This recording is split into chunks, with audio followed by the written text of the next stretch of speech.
তো আশা করি সবাই তোমরা দেখতে পাচ্ছ। তো দেখো আজকে আমাদের ক্লাসে আগে আমি পরিস্থিতিটা তোমাদেরকে ইয়ে করি, তুলে ধরি। যেমন ঢাকা উইমেন কলেজ, তোমরা ঢাকা উইমেন কলেজের স্টুডেন্ট, উচ্চ মাধ্যমিক শ্রেণী আর একাদশ। হ্যাঁ, তারপরে তোমাদের সেশন হচ্ছে 2020-21, এখানে দেয়াই আছে। আমি তোমাদেরকে যে সাবজেক্টটা পড়াচ্ছি সেটা হচ্ছে ব্যবসায় সংগঠন ও ব্যবস্থাপনা দ্বিতীয় পত্র। কেমন? তোমাদের এই সাবজেক্টের কোড হচ্ছে 278। হ্যাঁ, তারপরে তোমাদেরকে আমি অধ্যায় 6 অর্থাৎ নেতৃত্ব, এই অধ্যায়টা তোমাদেরকে আমি পড়াচ্ছি। আর আজকের তারিখ এবং তোমাদের সময় সবকিছু এখানে দেয়া আছে। এবং আমার পরিচিতি তোমরা জানো যে নিগার সুলতানা তন্দ্রা ম্যাডাম, হ্যাঁ, প্রভাষক ব্যবস্থাপনা, ঢাকা উইমেন কলেজ। তো আমি যেটা বলবো যে তোমাদেরকে আমি এর আগের দিন যে পড়িয়েছিলাম নেতৃত্বের যে টপিকস গুলো, তার মধ্যে ওইগুলার সাথে কিন্তু আমি তোমাদেরকে আরো দুইটা প্রশ্ন, মানে বাড়তি আরো দুইটা প্রশ্ন তোমাদেরকে পড়া দিয়েছিলাম। এবং ওই প্রশ্নগুলা কিন্তু খুব কমন ছিল। হ্যাঁ, ওই প্রশ্নগুলা কিন্তু একদম কমন এবং এই ইম্পর্টেন্ট। এই প্রশ্নগুলো কম বেশি সবাই জিজ্ঞেস করে, এই প্রশ্নগুলো আসেও। ঠিক আছে? প্রশ্নগুলা সবসময় আসে। যেমন তোমাদেরকে আমি পড়া দিয়েছিলাম যে ব্যবস্থাপনা কাকে বলে, ব্যবস্থাপনার কার্যাবলী বা প্রক্রিয়াগুলো বর্ণনা করো। ঠিক আছে? এবং আমরা দেখি ক্লাসের শেষ অংশে এই প্রশ্নগুলো আমি তোমাদেরকে জিজ্ঞেস করব। কেমন? এবং এটা তোমাদের দেখি কতটুকু তোমরা পড়েছো বা তোমাদের কতটুকু মনে আছে। এখন আমরা যেটা পড়বো আজকে সেই টপিকসেই আমরা যাচ্ছি। যেমন ধরো নেতৃত্ব, এটা আমরা পড়াচ্ছিলাম এবং সেখানে কি পড়াচ্ছিলাম আমরা? নির্দেশনা। হ্যাঁ, নেতৃত্বের যে একটা পার্ট আছে, সেকেন্ড পার্ট, সেটা হচ্ছে নির্দেশনা। এবং নির্দেশনা কাকে বলে সেটা কিন্তু আমরা পড়িয়েছি। ঠিক আছে? নির্দেশনা কাকে বলে এটা কিন্তু আমরা পড়িয়েছি। তোমরা জানো যে নির্দেশনা কাকে বলে। আচ্ছা, তো আমরা যেটা আবার একটু মনে করিয়ে দিই তোমাদেরকে, যে অধস্তনদেরকে তোমার কি আদেশ দান করা, উপদেশ দেয়া, পরামর্শ প্রদান করা, তত্ত্বাবধায়ন মানে কাজের তত্ত্বাবধায়ন, অনুসরণ কার্য, হ্যাঁ, এই যাবতীয় কাজকে কি নির্দেশনা বলা হয়। ঠিক আছে? তার মানে কি, তোমার অধস্তনদের আদেশ দান করবে নেতা, তারপরে উপদেশ প্রদান করবে, পরামর্শ প্রদান করবে,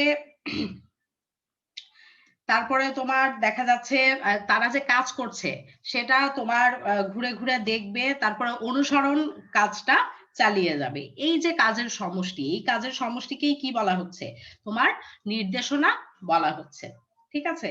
এবং এই নির্দেশনা যদি সঠিকভাবে সম্পাদন করা না হয় তাহলে কিন্তু প্রতিষ্ঠানের মূল লক্ষ্যে কিন্তু পৌঁছানো যায় না, বা পৌঁছানোটা একেবারেই কঠিন হয়ে যায়। ঠিক আছে? এজন্য নির্দেশনা কিন্তু খুব গুরুত্বপূর্ণ একটা বিষয়। আচ্ছা, তো আজকে আমরা যে টপিকসটা পড়বো সেটা হচ্ছে একটি উত্তম নির্দেশনার বৈশিষ্ট্য বা গুণাবলী আলোচনা করো। একটি উত্তম নির্দেশনার বৈশিষ্ট্য বা গুণাবলী আলোচনা করো, এটা আমরা আজকে দেখব।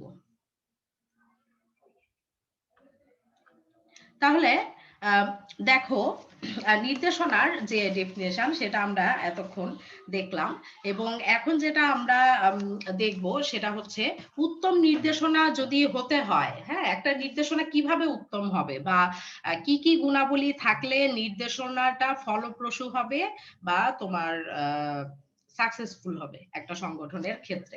সেখানে এক নাম্বার যে গুণাবলী বা বৈশিষ্ট্য সেটা হচ্ছে তোমার যৌক্তিকতা। ঠিক আছে? এখানে তোমার অনেকগুলো পয়েন্ট দেওয়া আছে, তার মধ্যে এক নাম্বার হচ্ছে যৌক্তিকতা।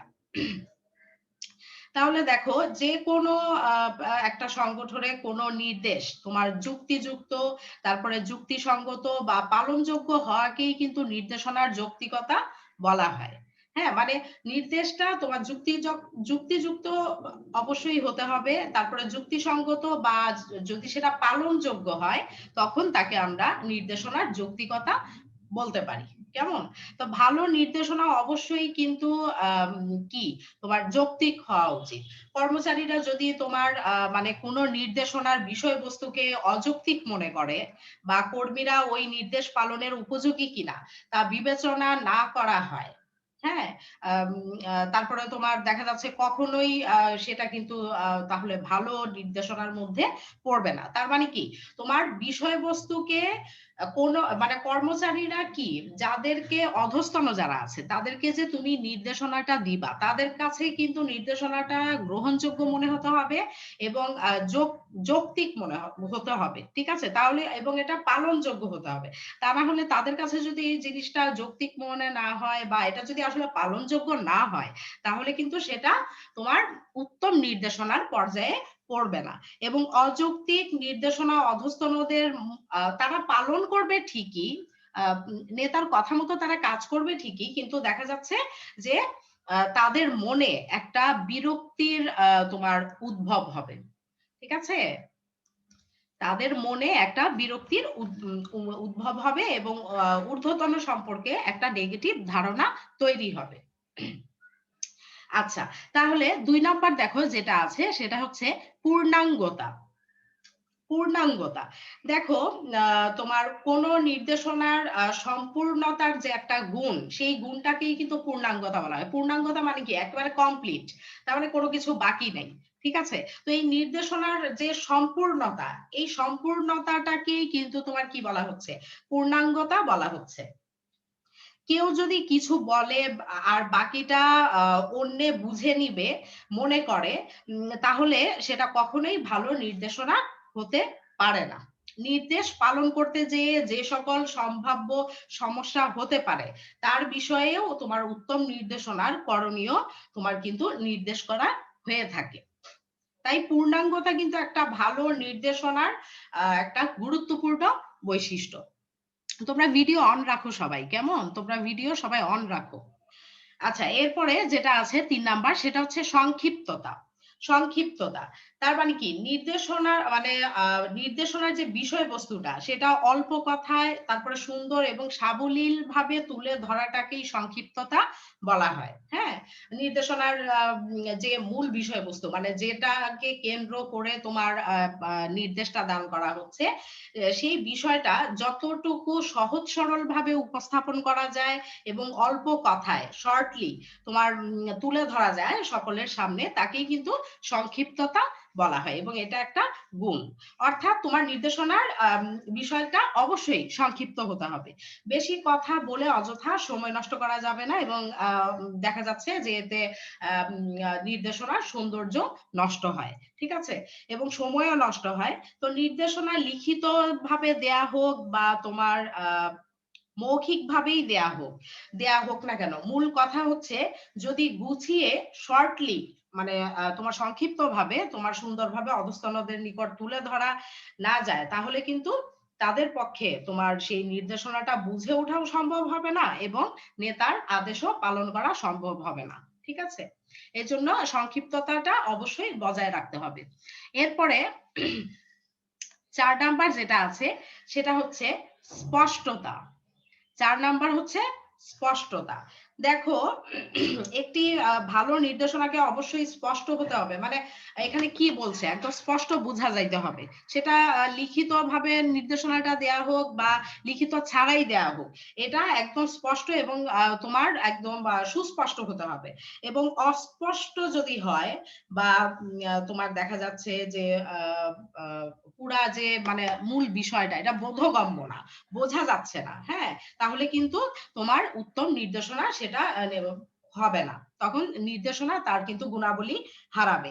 এজন্য সহজ শব্দ, ভাষা, বাক্য ব্যবহার করে নির্দেশ প্রণয়ন করা হলে তাকে কি বলা হয়? নির্দেশনার স্পষ্টতা বা এটা একটা নির্দেশনার গুণাবলী হিসেবে বলা হয়। তো নির্দেশ অস্পষ্ট এবং জটিল হলে অধস্তনরা কি করবে? তোমার বিষয়বস্তুটা বুঝতে পারবে না, অনুধাবন করতে পারবে না এবং সেই অনুযায়ী যথাযথভাবে কি কাজ সম্পাদন করতে পারবে না, ঠিক আছে? এজন্য স্পষ্টতা তোমার একটা উত্তম গুণাবলীর মধ্যে পড়ে, ঠিক আছে? আচ্ছা, এরপরে যেটা আছে সেটা হচ্ছে ৫ নাম্বার নিয়মানুবর্তিতা। নিয়মানুবর্তিতা। দেখো একটা ভালো নির্দেশনাকে যদি বা তোমার গুণাবলী যদি থাকতে হয় একটা নির্দেশনায়, সেখানে অবশ্যই নিয়মানুবর্তিতা থাকতে হবে। এটা একেবারেই তোমার প্রথম কথা। ঠিক আছে? প্রাতিষ্ঠানিক নিয়ম নীতি মেনে তোমার নির্দেশনা প্রদানকেই তোমার কি বলা হয়? নিয়মানুবর্তিতা বলা হয়। অর্থাৎ প্রাতিষ্ঠানিক নিয়ম নীতি মেনে তোমার নির্দেশনা প্রদানকেই কি বলা হয়? নিয়মানুবর্তিতা বলা হয়। নির্দেশ তোমার কোথায় কে দেবেন, কিভাবে দিবেন, তারপরে তত্ত্বাবধান কিভাবে করবেন, এই বিষয়গুলাতে তোমার প্রতিষ্ঠানে উত্তম নিয়ম নীতি থাকতে হবে। ঠিক আছে? এবং সেই তোমার যেটা আমরা বলছিলাম যে সেই নিয়ম নীতি অনুসরণ করেই কিন্তু কি হয়, নির্দেশনা কাজটা তোমার ফলপ্রদ হয়। এই জন্য তোমার উত্তম নির্দেশনা হইতে গেলে মানে যে কোনো প্রতিষ্ঠান কিন্তু নিয়ম ছাড়া কোনো কিছুই চলে না। হ্যাঁ, চন্দ্র সূর্য আমাদের পৃথিবী সবকিছুই কিন্তু কি একটা নিয়মের মধ্যে ঘোরে আবর্তিত হয়। একটু যদি নিয়মটা তোমার কি করা হয় মানে হেরফের হয়ে যায়, তাহলে কিন্তু কি হবে, তোমার পুরো ব্রহ্মাণ্ড কিন্তু তখন ধ্বংস হয়ে যাবে। ঠিক তেমনি একটা প্রতিষ্ঠানের ক্ষেত্রেও যদি তোমার নিয়মের বাইরে কোনো কিছু চলে, সেটা তোমার যে কোনো কাজই হোক না কেন, সেখানে কিন্তু অবশ্যই বিশৃঙ্খলা দেখা দিবে এবং প্রতিষ্ঠান অনেক বেশি পিছিয়ে যাবে, ধ্বংসের মুখে চলে যাবে। এর জন্য নিয়ম ছাড়া কোনো কিছুই কল্পনা করা যায় না। তাহলে দেখো সেই নিয়মটাকে অবশ্যই অনুসরণ করতে হবে। এবং অনেক সময় দেখা যায় যে তোমার মূল ব্যক্তি বা প্রকৃত যে ঊর্ধ্বতন, সে দেখা যাচ্ছে যে আমরা যেটা বলছিলাম যে আদেশ না দিয়ে বা নিজে কাজ তত্ত্বাবধান না করে অধস্তনদের তোমার মধ্য হতে কাউকে দিয়ে দেখা যাচ্ছে সে তা করানোর চেষ্টা করে। বুঝছো? এবং এতে অধস্তনরা কিন্তু বিরক্ত হয়। ঠিক আছে? এটা কিন্তু ঠিক না। এভাবে দেখা যাচ্ছে যে সহজে তারা এই জিনিসটা গ্রহণ করতে পারে না। এজন্য যে তোমার যে দায়িত্বে আছে সে সরাসরি যদি সেটা পালন করে, তাহলে সেটা সবচেয়ে বেশি অ্যাপ্রোপ্রিয়েট হয়। ঠিক আছে? এই জিনিসটাই এখানে বোঝাতে চাচ্ছে। এরপরে 6 নাম্বার যেটা আছে সেটা হচ্ছে সময়ানুবর্তিতা। হ্যাঁ, সময়ানুবর্তিতা। দেখো নির্দেশনাকে অবশ্যই সময়ানুবর্তিতা মানে কি, সময়টা মেনটেন করতে হবে। হ্যাঁ, পাঞ্চুয়ালিটি যেটা তোমার অবশ্যই তোমার সময়ানুবর্তিতা এই গুণাবলীর অধিকারী হইতে হবে। সময়ানুবর্তিতা বলতে আসলে এখানে বোঝাচ্ছে যে যথা সময়ে তোমার প্রয়োজনীয় নির্দেশ প্রদানকে বোঝায়। ঠিক আছে? যথা সময়ে প্রয়োজনীয় নির্দেশ প্রদানকে বোঝায়।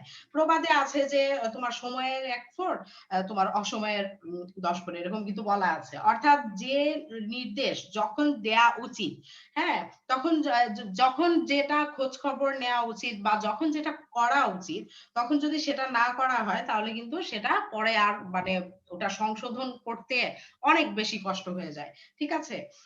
তো এখানে কি করতে হবে, অবশ্যই সময়ের কাজ সময়ে করতে হবে, সময়ের নির্দেশনা সময়ে দিতে হবে। তা না হলে কিন্তু কার্যক্ষেত্রে অনেক জটিলতা বেড়ে যাবে। এরপরে যেটা 7 নাম্বার আছে সেটা হচ্ছে ক্ষেত্র বিবেচনা। ক্ষেত্র বিবেচনা। দেখো ক্ষেত্র বিবেচনায় তোমার নির্দেশনা কৌশল অবলম্বন ভালো নির্দেশনার একটা অন্যতম গুণ। কর্মীদের মন মানসিকতা, উপায় উপকরণ, তারপরে সময়, তারপরে গুরুত্ব, এই যে বিভিন্ন বিষয় আছে, এইগুলো তোমার মোটামুটি বিবেচনা করে অবশ্যই তোমার নির্দেশনা প্রদানকে তোমার ক্ষেত্র বিবেচনা বলা হয়। ঠিক আছে? অর্থাৎ কর্মীদের মন মানসিকতা দেখতে হবে, উপায় উপকরণ কেমন আছে প্রতিষ্ঠানে সেই বিষয়টা বিবেচনা করতে হবে, সময় বিবেচনা করতে হবে। এগুলো বিবেচনা করার করে তোমার নির্দেশ প্রদানকেই কি বলা হচ্ছে, তোমার ক্ষেত্র বিবেচনা বলা হচ্ছে। একজন কর্মীকে তোমার নির্দেশ দেওয়ার আগে বা কাজের জন্য চাপ সৃষ্টি করার আগে অবশ্যই তার মন মানসিকতা, তার ব্যক্তিগত কোনো সমস্যা আছে কিনা সেটা দেখতে হবে। তারপরে তোমার সুবিধা অসুবিধা এগুলো বুঝে তারপরে কিন্তু নির্দেশ দান করতে হবে। সাধারণ নির্দেশ মৌখিকভাবে দেয়া হলেও কিন্তু গুরুত্বপূর্ণ নির্দেশনা কিন্তু সাধারণত লিখিত হয়। হ্যাঁ, লিখিত হওয়াটাই উত্তম। আচ্ছা, এই গেল তোমার ক্ষেত্র বিবেচনা। এরপরে 8 নাম্বার যেটা আছে সেটা হচ্ছে লিখিত। লিখিত আদেশের বিষয়বস্তু লিখে বা তোমার টাইপ করে তোমার স্বাক্ষর সহ নির্দেশনা দেয়াকেই কি বলা হয়, লিখিত নির্দেশনা বলা হয়। ঠিক আছে? একটা ভালো নির্দেশনা তোমার যতদূর সম্ভব লিখিত হওয়া উত্তম। কেমন? মৌখিক নির্দেশনার ক্ষেত্রে যে সকল অনেক সমস্যা কিন্তু হয়, মৌখিক ভাবে নির্দেশনা দিলে অনেকে বলবে যে মনে নাই বা বুঝি নাই, হ্যাঁ, তারপরে অনেক সময় দেখা যায় যে সেখানে অনেক ভুল বুঝাবুঝির সৃষ্টি হয়, ঠিক আছে, তথ্য বিকৃতি হয়ে যায়। এই জন্য এই ধরনের সমস্যাগুলো হতে পারে। তো এই জন্য যদি লিখিত হয় তোমার ইয়েটা, নির্দেশনাটা, বা লিখিতভাবে সংরক্ষণ করা যায়, তাহলে পরবর্তী সময়ে নতুন করে দেখা যাচ্ছে এটা বুঝে নেয়ার তোমার চেষ্টা করা যায়, বা পরবর্তী সময়ে যে কোনো কাজে এটাকে দেখানো যায় এবং ওই আলোকে তোমার কাজ তত্ত্বাবধান করা যায়, মানে তত্ত্বাবধান করাটা সহজ হয়, ঠিক আছে। এই জন্য লিখিত হওয়া অবশ্যই উত্তম, এটা একটা উত্তম গুণাবলীর মধ্যে পড়ে। বুঝতে পারছো? আচ্ছা, এরপরে 9 নাম্বার যেটা আছে সেটা হচ্ছে সহজবোধ্যতা। এটা খুবই ইজি একটা পয়েন্ট, তোমরা তো এটা বুঝোই যে নির্দেশনা যদি উত্তম হইতে হয়, এটা একটা গুণাবলী যে সহজবোধ্যতা। নির্দেশনা দিয়েছে, হ্যাঁ, নেতা বলছে যে আপনারা এটা করেন, কিন্তু কি করবে এটা কিভাবে বুঝিয়ে দিয়েছে, এটা যদি বোধগম্য না হয় বা সহজ সরল ভাষায় যদি সেটাকে ব্যাখ্যা না করা যায়, তুলে না ধরা যায়, তাহলে কিন্তু তোমার নির্দেশনা তার গুণাবলী হারাবে। এজন্য অবশ্যই একটা উত্তম নির্দেশনার কি থাকতে হবে, তোমার সহজবদ্ধতা থাকতে হবে, মানে এটা সহজ হতে হবে, ঠিক আছে। আচ্ছা, তাহলে আমরা যেটা দেখলাম যে একটা উত্তম নির্দেশনার বৈশিষ্ট্য বা গুণাবলীগুলো আমরা এতক্ষণ আলোচনা করলাম। আশা করি তোমরা বুঝতে পেরেছো। তো এখন আমরা আরেকটা যে টপিকস গুরুত্বপূর্ণ আমরা দেখতে পাচ্ছি আমাদের সামনে, সেটা হচ্ছে নির্দেশনার বিভিন্ন পদ্ধতি বা কৌশল আলোচনা করো। হ্যাঁ, দেখতে পাচ্ছ তোমরা, আশা করি দেখতে পাচ্ছ সবাই। আহ, দেখো যে প্রশ্নটা, যে নির্দেশনার বিভিন্ন পদ্ধতি বা কৌশল আলোচনা করো। আহ, এখানে দেখো যে বিষয়টা, যে একটা আমরা যেমন এতক্ষণ দেখলাম যে একটা উত্তম নির্দেশনার বৈশিষ্ট্য বা গুণাবলীগুলা, এখন এই নির্দেশনা যখন একজন নেতা প্রদান করবে, তখন এই নির্দেশনাটা কিভাবে প্রদান করবে, কিভাবে, এটার উত্তরই আমরা এখন আলোচনা করব, যে বিভিন্ন পদ্ধতি বা কৌশল আছে একটা নির্দেশনার, ঠিক আছে, এবং সেই কৌশলগুলো নিয়ে আমরা এখন আলোচনা করব। কোন পরিকল্পনা বা সিদ্ধান্ত যদি বাস্তবায়ন করতে মুখ্য তোমার ব্যবস্থাপকীয় যে কর্ম প্রচেষ্টা, সেটাই তো নির্দেশনা।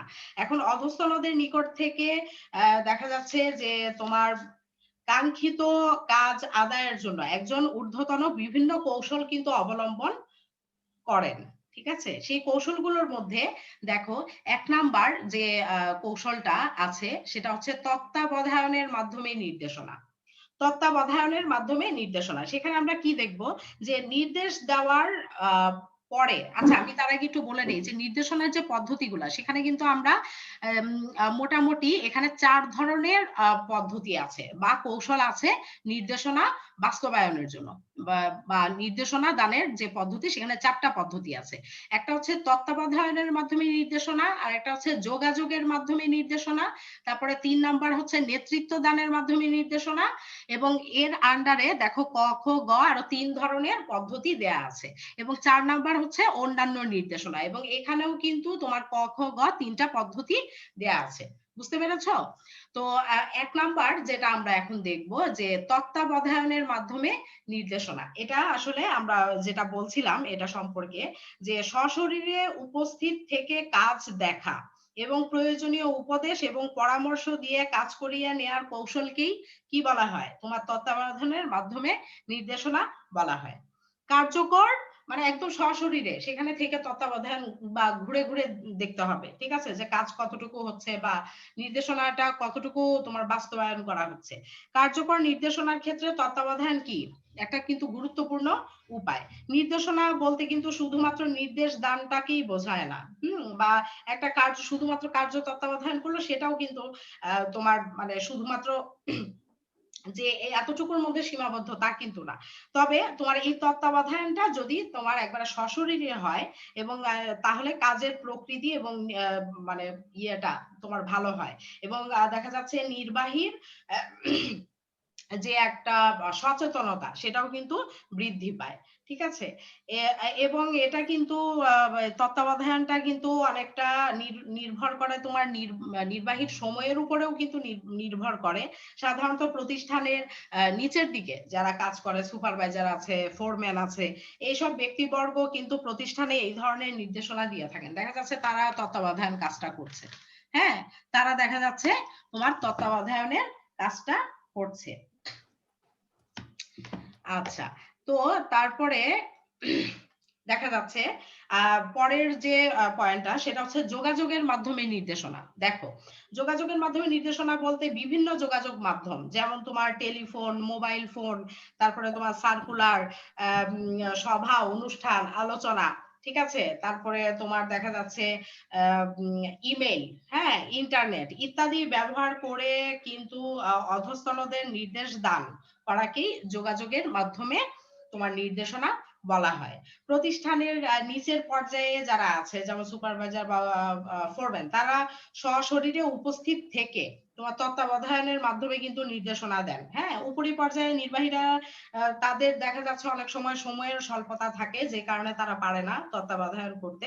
তাই সেক্ষেত্রে যোগাযোগের মাধ্যমে তোমার নির্দেশনা দান বা কাজের খোঁজ খবর নেয়া, তারপরে তোমার প্রয়োজনীয় উপদেশ, পরামর্শ দান, এগুলো কিন্তু গুরুত্বপূর্ণ কাজ। হ্যাঁ, তো দেখা যাচ্ছে সেখানে সুপারভাইজার বা ফোরম্যানরা তারা এই কাজগুলো করছে।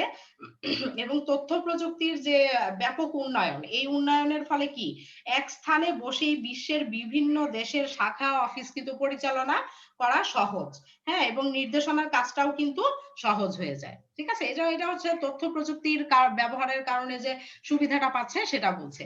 ঠিক আছে, তো যোগাযোগটা বিষয়টা এরকমই। যোগাযোগের ক্ষেত্রে যদি আইসিটিটা প্রয়োগ করা হয়, মানে তোমার আধুনিক যে ডিজিটাল পদ্ধতি, তাহলে কিন্তু নির্দেশনা দানটাও অনেক বেশি সহজ হয়ে যায়। বুঝতে পেরেছো? আচ্ছা, এরপরে তোমার ৩ নাম্বার যেটা আছে সেটা হচ্ছে নেতৃত্ব দানের মাধ্যমে নির্দেশনা। নেতৃত্ব দান, হ্যাঁ, নেতৃত্ব বলতে তো তোমরা বুঝোই, হ্যাঁ, যে অধস্তন জনশক্তির উপর প্রভাব বিস্তার করে।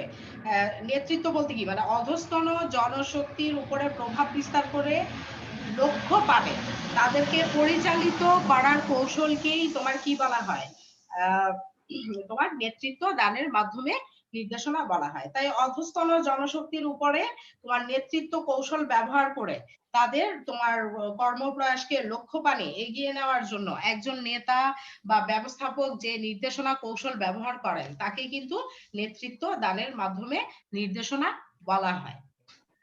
এই লক্ষ্যে তোমার ব্যবস্থাপনা অধস্তনদের উপর ক্ষমতা প্রয়োগের বিভিন্ন কৌশল কিন্তু ব্যবহার করেন, যার প্রতিটা কৌশলই কিন্তু নির্দেশনা দানের কৌশল হিসেবে গণ্য হয়। ঠিক আছে, এবং এই নেতৃত্ব দানের মাধ্যমে নির্দেশনা কিন্তু মোটামুটি ৩টা কৌশল আছে, মানে ৩টা পদ্ধতিতে দেয়া যেতে পারে। সেই পদ্ধতিগুলো কি? ১ নাম্বার হচ্ছে, দেখো, কতে স্বৈরাচারী নির্দেশনা। স্বৈরাচারী নির্দেশনা তো তোমরা বুঝোই, হ্যাঁ, এটা তোমার যেহেতু তোমরা বিজনেস স্টাডিজ এর স্টুডেন্ট। স্বৈরাচারী নির্দেশনাটা কি? দেখো, যে নির্দেশনার ক্ষেত্রে তোমার ঊর্ধ্বতন নিজস্ব কর্তৃত্ব ক্ষমতার বলে একাই তোমার সিদ্ধান্ত গ্রহণ করেন এবং অধস্তনদের উপরে তোমার চাপ সৃষ্টি করে বা ভয় ভীতি তোমার প্রদর্শন করে কি করা হয়, তোমার কাজ আদায়ের চেষ্টা করা হয়, হ্যাঁ, তাকেই কিন্তু স্বৈরাচারী নির্দেশনা বলা হয়। এটা আমরা সবাই জানি। তো এই ক্ষেত্রে কিন্তু ঊর্ধ্বতন নির্দেশ প্রদানের ক্ষেত্রে অধস্তনদের মতামত বা তাদের ব্যক্তিগত যে চিন্তা, সেগুলো নিয়ে কিন্তু সে চিন্তা করে না। হ্যাঁ, তাদের সাথে আলোচনা করে না, তাদের সাথে কোনো মত বিনিময় করে না। কিন্তু অধস্তনরা কিন্তু আশা করে যে না, তাদের সাথে আলোচনা করে একটা সিদ্ধান্ত নিবে, কিন্তু আসলে সেটা করা হয় না এই স্বৈরাচারী নির্দেশনায়। ঠিক আছে, এই কারণে তারা অনেক সময় ভয়ে তারা কাজ করে এবং ভয় দেখিয়ে, শাস্তি দেখিয়ে কাজ তাদের কাছ থেকে আদায় করা হয়। এটা হচ্ছে একটা পদ্ধতি। এরপরে খ নাম্বার যে পদ্ধতিটা, সেটা হচ্ছে পিতৃসুলভ নির্দেশনা। খ নাম্বার যেটা, সেটা হচ্ছে পিতৃসুলভ নির্দেশনা।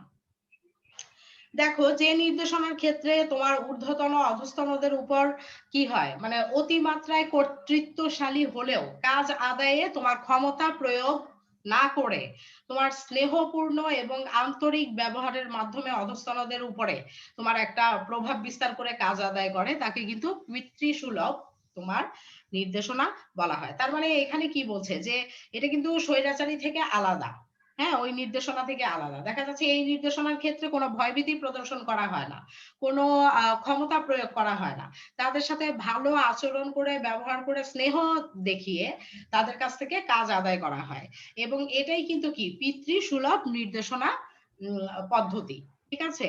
এবং তোমার অধস্তনরা ঊর্ধ্বতনদের প্রতি কি অনেক বেশি সন্তুষ্ট থাকে এবং তাদের নির্দেশ উপদেশ পালনে তারা কিন্তু অনেক আন্তরিক হয়ে কাজ করে। তো এই ধরনের নির্দেশনা অধস্তনরা ঊর্ধ্বতনদের প্রতি কি অনেক বেশি আনুগত্য পরায়ণ থাকে এবং যে কোনো মূল্যে তারা নির্দেশ পালনে কি অনেক মানে চেষ্টা করে আর কি, সচেষ্ট থাকে। আচ্ছা, এরপরে দেখো এই নেতৃত্ব দানের মাধ্যমে নির্দেশনার মধ্যে কিন্তু আরেকটা পদ্ধতি আছে, যে পরামর্শমূলক নির্দেশনা। পরামর্শমূলক নির্দেশনা 3 নাম্বার যেটা গতে আছে, সেটা হচ্ছে যে নির্দেশনা পদ্ধতিতে কি নির্দেশ দানের পূর্বে ঊর্ধ্বতন নির্দেশের বিষয়বস্তু সম্পর্কে অধস্তনদের সঙ্গে তোমার আলাপ আলোচনা করা হয়, তারপরে তোমার তাদের পরামর্শ গুলো তোমার গ্রহণ যাতে করতে পারে সেই চেষ্টা করা হয় এবং তার ভিত্তিতে নির্দেশনার বিষয়বস্তুটা কিন্তু নির্ধারণ করা হয়, সেটাকেই পরামর্শমূলক নির্দেশনা বলা হয়। তার মানে এখানে কি বলছে যে যে কোনো সিদ্ধান্ত নেয়ার আগে অবশ্যই কি করবে, অধস্তনদের সাথে আলাপ আলোচনা, পর্যালোচনার মাধ্যমে এবং পরামর্শ গ্রহণের মাধ্যমে তারা সিদ্ধান্ত নিবে। এটাই হচ্ছে পরামর্শমূলক নির্দেশনা। ঠিক আছে। এরপরে দেখো যেটা আছে সেটা হচ্ছে অন্যান্য নির্দেশনা। 4 নম্বরে আছে অন্যান্য নির্দেশনা, এবং অন্যান্য নির্দেশনার মধ্যে 3টা পদ্ধতি আছে যে পদ্ধতিতে নির্দেশনা দান করা, নির্দেশনাটা তোমার ইয়ে করা যাবে, দেয়া যাবে। যেমন ক নাম্বারে আছে আদর্শ পদ্ধতি। ক নাম্বারে আছে আদর্শ পদ্ধতি। সেখানে দেখো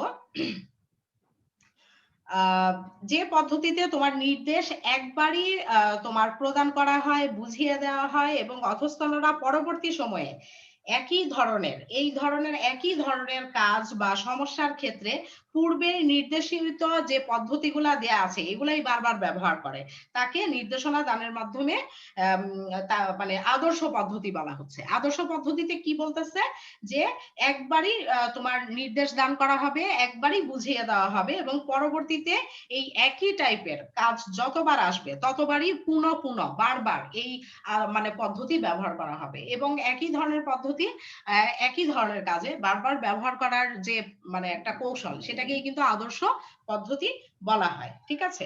তার মানে এখানে বারবার বুঝিয়ে দেওয়ার দরকার হয় না, হ্যাঁ, বারবার তোমার বলার দরকার হয় না, একবারে বুঝিয়ে দেয়, একবারে বলে দেয় এবং সেটা পরবর্তীতে যত ধরনের মানে এই ক্যাটাগরির সমস্যা আছে সব সমস্যাতে এই পদ্ধতিটাই তখন অ্যাপ্লাই করা হয়। বুঝতে পেরেছো? ওকে। এবারে খ নাম্বারে দেখো যেটা আছে যে প্রত্যয় সৃষ্টির মাধ্যমে তোমার কিভাবে নির্দেশনা দান করা যায়। সেটা হচ্ছে নির্দেশনার সফলতা অর্জনে এটি একটা অন্যতম পদ্ধতি হিসেবে তোমার লক্ষ্য করা যায়। এতে ঊর্ধ্বতনরা তার অধস্তনদের মনে আস্থা বা বিশ্বাসের সৃষ্টি করে, যাতে তারা কোনো প্রশ্ন উত্থাপন বা খারাপ দিক চিন্তা করার কোনো সুযোগ না পায়। ঠিক আছে। এবং একটা বিশ্বাস সৃষ্টি হয় যাতে তাদের মধ্যে। ঠিক আছে। এবং তা বাস্তবায়নের প্রয়োজনেই তোমার বিশেষভাবে তারা অনুভব করে। কর্মীদের দলীয় উদ্দীপনা থাকাও কিন্তু এক্ষেত্রে গুরুত্বপূর্ণ। তার মানে এখানে বলতে চাচ্ছে যে একটা প্রত্যয় সৃষ্টি। ঠিক আছে। সফলতা নির্দেশনাটা যাতে সফল হয় সেজন্য এটা একটা অন্যতম পদ্ধতি। ঊর্ধ্বতন কি করে, অধস্তনদের মনে একটা বিশ্বাস, একটা আস্থা তৈরি করে এবং ঊর্ধ্বতন সম্পর্কে হ্যালো, হ্যাঁ, কি বলছো? আচ্ছা, যেটা আমি বলছিলাম যে ঊর্ধ্বতন সম্পর্কে একটা ভালো ধারণা থাকে, বিশ্বাস থাকে, কোনো খারাপ চিন্তা আসার কিন্তু কোনো সম্ভাবনা থাকে না, হ্যাঁ, যারা অধস্তন আছে তাদের। এবং কর্মীদের এই যে মানে নির্দেশনা দানের এই যে একটা পদ্ধতি, এটাই হচ্ছে প্রত্যয় সৃষ্টির মাধ্যমে পদ্ধতি। তার মানে তাদের মনোভাবটা পরিবর্তন করে ফেলতে হবে কর্মীদের, যাতে তারা সবসময় কি নেতাকে একটা ভালো চোখে দেখে এবং নেতা সম্পর্কে একটা ভালো আস্থা তৈরি হয়। ঠিক আছে। এরকম পদ্ধতিকেই তোমার প্রত্যয় সৃষ্টির মাধ্যমে নির্দেশনা দান বলা হয়। এরপরে লাস্ট যেটা আছে সেটা হচ্ছে প্রেষণা দানের মাধ্যমে। এটা তো বুঝোই তোমরা, সহজ একটা ইজি পয়েন্ট, যে প্রেষণা দান মানে কি তোমরা তো জানোই যে আর্থিকভাবে প্রেষণা দান করা যায়, অনার্থিকভাবে প্রেষণা দান করা যায়। তো প্রেষণা দান নির্দেশনা একটা গুরুত্বপূর্ণ উপাদান। যদি স্বতঃস্ফূর্তভাবে কর্মীরা কাজ করে এবং প্রতিষ্ঠানের কাজকে নিজের কাজ বলে মনে করে, তাহলে কিন্তু আদেশ দিয়ে তাদের কাছ থেকে কাজ খুব তাড়াতাড়ি আদায় করা যায়। হ্যাঁ, তাদের কাজটা বুঝিয়ে দিলেই তারা কিন্তু দেখা যাচ্ছে যে তখন তারা আগ্রহী হয়। এজন্য প্রেষণা দানটা খুবই গুরুত্বপূর্ণ। প্রেষণা দিয়ে তারপরে নির্দেশটা দিলে ওটা তাড়াতাড়ি কার্যকরী করা যায়। ঠিক আছে, ঊর্ধ্বতনকে কাজ আদায়ে সবসময় অধস্তনদের মানে ঠেলাতে হয় না, তাদের পিছনে লেগে থাকতে হয় না। ঠিক আছে, তারা সন্তুষ্ট থাকলে তারা নিজ উদ্যোগেই আন্তরিকতার সাথে প্রতিষ্ঠানের জন্য কাজ করে। এজন্য প্রেষণা দানের মাধ্যমে পদ্ধতিটা একটা গুরুত্বপূর্ণ পদ্ধতি। ওকে, তাহলে আমরা নির্দেশনার বিভিন্ন পদ্ধতি বা কৌশল আমরা আলোচনা করলাম এতক্ষণ। আশা করি তোমরা বুঝতে পেরেছো। এই তোমরা সবাই ভিডিও অন করে রাখো, ঠিক আছে? আমার কাছে নোটিশ চলে আসছে, আমরা একেবারেই ক্লাসের শেষের দিকে, সময় নাই এখন। তো আমি আজকে তোমাদেরকে মোটামুটি যে 2টা টপিকস পড়াইলাম, ঠিক আছে, এইগুলো তোমাদের বাসায় পড়া থাকবে। আজকে একেবারেই সময় নাই, যে কারণে আমি এখন এখানে আমি শেষ করে দিচ্ছি। তোমাদের কিন্তু এগুলো পড়া থাকবে, এবং আমি যেটা পড়েছিলাম যে গত ক্লাসের যে রিভিউটা, ওইটা আমি সামনের ক্লাসে তোমাদের কাছ থেকে নিয়ে নিব আজকে সময়ের স্বল্পতার কারণে। তো এগুলো তোমরা ভালো করে বাসায় পড়বা, পড়া থাকলো। আমি তোমাদের অ্যাটেন্ডেন্সটা এখন নিয়ে নিচ্ছি এখানে। আচ্ছা, এই রিচি রহমান তোমার রোলটা একটু লিখো। রিচি রহমান, শুনতে পাচ্ছ কি? তোমার রোলটা এখানে দেয়া নাই, রোলটা লিখো। আচ্ছা মিস, লিখছি। আচ্ছা ঠিক আছে, এখনো আসে নাই রোলটা।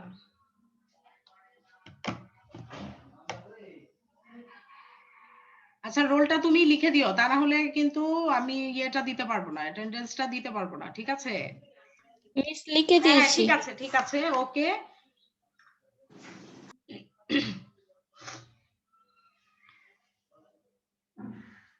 আচ্ছা ঠিক আছে, তো আমি তোমাদের ইয়ে নিয়ে নিলাম, আর কোনো অসুবিধা নাই।